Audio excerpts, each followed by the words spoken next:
example for positive and negative reinforcement learning. So we can consider the same in child activity, positive, how to teach a child with positive actions, how to to analyze the negative action from the children. Okay, making their favorite dish after they finish their homework and giving them a chocolate after they complete their work. So if you are telling them to arrange your book rack properly, if they do that particular action correct, so the reward has been given to the child. So you can give any gift to the child. That is called as a positive reinforcement. The same, the negative reinforcement. Say for example, um, eating healthy to avoid falling sick. So we can tell the child to eat healthy food to avoid falling sick. So this is one sort of negative statement, right? Avoid falling sick. So instead we can reframe this statement like eating healthy food in order to become a healthy, to lead a healthy life, to lead a healthy life. So eat fruits so that you will get good health. So these are all things you can say positively. So in reinforcement learning also is learning by the past experience.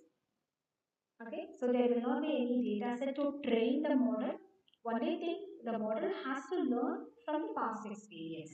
So that is the difference between we have in supervised and unsupervised data set.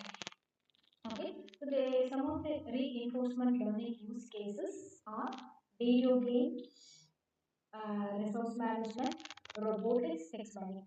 So why we are considering this example for the reinforcement video game? See, so when we start play the video game, there will be the different levels will be there in the games, right? So once you clear the first level, then you will be eligible to play for the next level. So after you clear the second level, then it goes like that.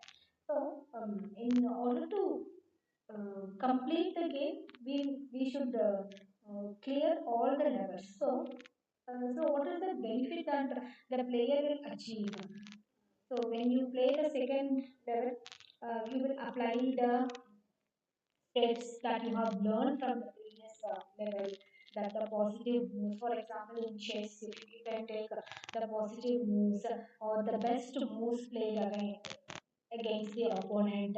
So those are all can take as a experience, right?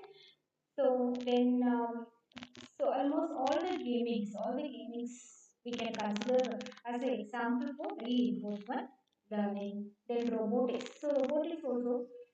So whatever designing like we are doing for robot, the robot will perform the action based on the input that we are giving, right?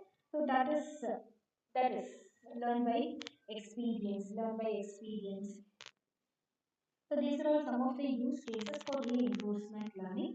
And as we compare with the supervised and unsupervised learning against reinforcement, see the training data is required for supervised as well as for the unsupervised. It works with the labeled data set and unsupervised works with unlabeled data set. And the task, when you consider the task, it is classified as prediction or classification, unsupervised clustering, dimensionality, and see reinforcement. So the task, when we classify for reinforcement, it will be an action, and there is no training data. The data set will be the past. The machine learns from past experience, and the learning approach here for supervised is labeled. Learn from labeled data. This is learn from inherent patterns and structures, and your reinforcement learn from the past experience. Right? So these are the categories of how to differentiate the supervised, unsupervised, and reinforcement learning. So everything the data set is needed for supervised and unsupervised, but for reinforcement the machine learn from the past experience.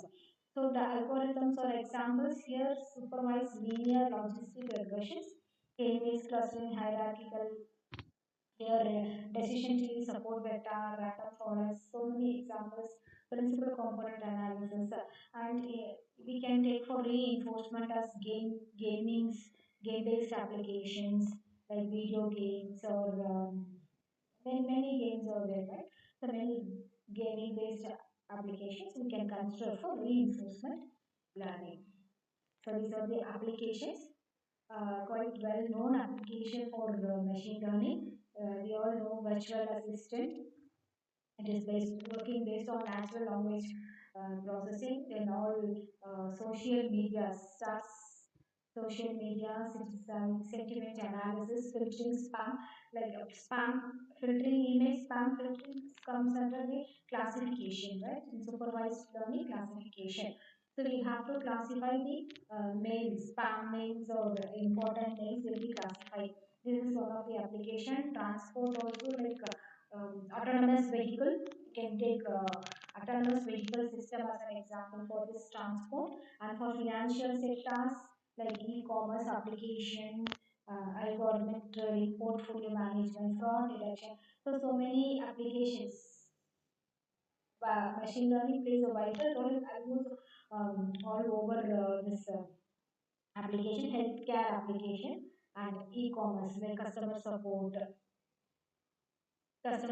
system, product recommendation, advertising. So in almost in all the fields we have so many applications in machine learning. So the users of machine learning, here you could see Snapchat, Insta, Facebook, LinkedIn, Google, Bing.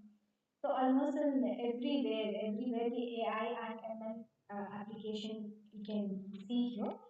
So these are all the uses of machine learning. So rest we will discuss in the next class of ML. Thank you.